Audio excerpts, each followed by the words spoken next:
Dating app ಅನ್ನ ನಂಬಿ ಜೀವನ ಸಂಗಾತಿಯನ್ನ ಹುಡುಕ್ತಾ ಇದ್ದೀರಾ? ನಂಬಿ ಬಂದವಳಿಗೆ ನಂಬಿಕೆ ದ್ರೋಹ ಮಾಡಿದ ಕಥೆ ಇದು.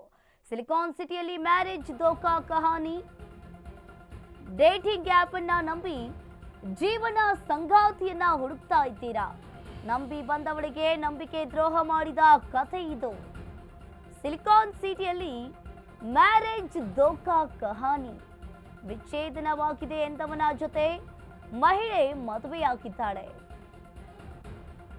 ASILE ಡೇಟಿಂಗ್ ಆ್ಯಪ್ನಲ್ಲಿ ಭೇಟಿಯಾಗಿದ್ದ ಮದನ್ ವಿಚ್ಛೇದನ ಆಗಿದೆ, ಮಕ್ಕಳಿಲ್ಲ ಅಂತ ಈ ಮದನ್ ಆಕೆಯನ್ನ ನಂಬಿಸಿದ್ದ. 2022ರಲ್ಲಿ ಒಪ್ಪಿ ಮದುವೆಯಾಗಿದ್ದ ಮದನ್ ಮತ್ತು ಮಹಿಳೆ ಮದುವೆಯಾದ ಮೇಲೆ ಗಂಡನ ಬಂಡವಾಳ ಬಯಲಾಗಿದೆ. ಡೇಟಿಂಗ್ ಆ್ಯಪ್ ಅನ್ನ ನಂಬಿ ಜೀವನ ಸಂಗಾತಿಯನ್ನ ನೀವು ಹುಡುಕ್ತಾ ಇದ್ದೀರಾ? ನೋಡಿ, ಡೇಟಿಂಗ್ ಆ್ಯಪು, ಸೋಷಿಯಲ್ ಮೀಡಿಯಾ, ಹೀಗೆ ಡೇಟಿಂಗ್ ಆ್ಯಪ್ ಅನ್ನ ನಂಬಿ ಮದುವೆಯಾಗಿದ್ದ ಮಹಿಳೆ ಮದುವೆಯಾದ ಮೇಲೆ ಮದುವೆ ಗಂಡಿನ ಒಂದೊಂದೇ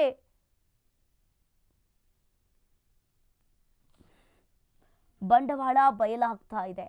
ಮಗುವಿನ ಜೊತೆ ಫೋಟೋ ನೋಡಿ ಆ ಮಹಿಳೆ ಶಾಕ್ ಕೂಡ ಆಗಿದ್ದಾಳೆ. ಒಂದು ರೀತಿಯಾಗಿ ಇಲ್ಲಿ ಡೇಟಿಂಗ್ ಆ್ಯಪ್ ಅನ್ನ ನಂಬಿ ಮಹಿಳೆಯರು ಕೂಡ ಮೋಸ ಹೋಗ್ತಾ ಇದ್ದಾರೆ. ಇನ್ನು ಒಂದು ರೀತಿಯಾಗಿ ಇಲ್ಲಿ ಆಕೆ ASILE ಡೇಟಿಂಗ್ ಆ್ಯಪ್ನಲ್ಲಿ ಆ ಮದನ್ ಆಕೆಯನ್ನ ಭೇಟಿಯಾಗಿದ್ದ. 2.5 ವರ್ಷದ ಬಳಿಕ ಪತಿಯ ಮಗನ ಫೋಟೋ ನೋಡಿ ಆಕೆ ಶಾಕ್ ಆಗಿರುವಂಥದ್ದು. ವಿಚ್ಛೇದನ ಆಗಿದೆ, ನನಗೆ ಮಕ್ಕಳಿಲ್ಲ ಅಂತ ಹೇಳಿ ಆತ ಆಕೆಯನ್ನ ನಂಬಿಸಿ ಮದುವೆಯಾಗಿದ್ದ.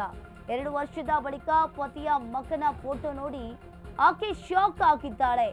ಯಾರು ಅಂತ ಕೇಳಿದಾಗ ನನ್ನ ಮಗ ಅಂತ ಆ ಮದನ್ ಹೇಳಿದ್ದಾನೆ. ಮೊದಲ ಪತ್ನಿಗೆ ವಿಚ್ಛೇದನವನ್ನ ನೀಡಿಲ್ಲ ಅಂತ ಆರೋಪ ಕೂಡ ಕೇಳಿ ಬರ್ತಾ ಇದೆ.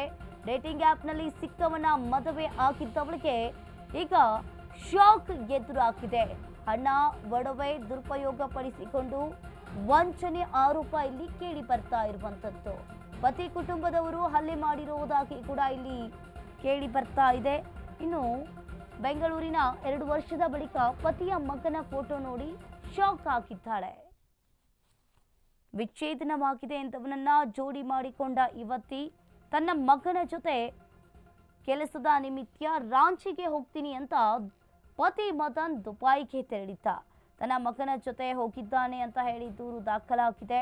ಮಂಗಳೂರಿಗೆ ಹೋದ ಬಳಿಕ ಪತಿಯ ಅಸಲಿಯತ್ತು ಈಗ ಒಂದೊಂದಾಗಿ ಬಯಲಾಗ್ತಾ ಇರುವಂಥದ್ದು.